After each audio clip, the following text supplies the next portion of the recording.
शिवभक्त स्वराम म्हणजे साळुंखे 350 वर्षापूर्वीचा जागर आजही ते मांडत आहे.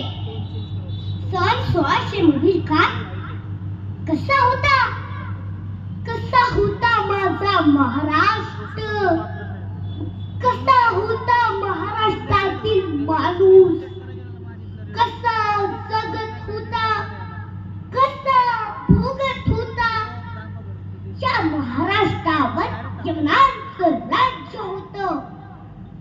कुतुबशाही, आदिलशाही, निजामशाही, मोगलाई, नवे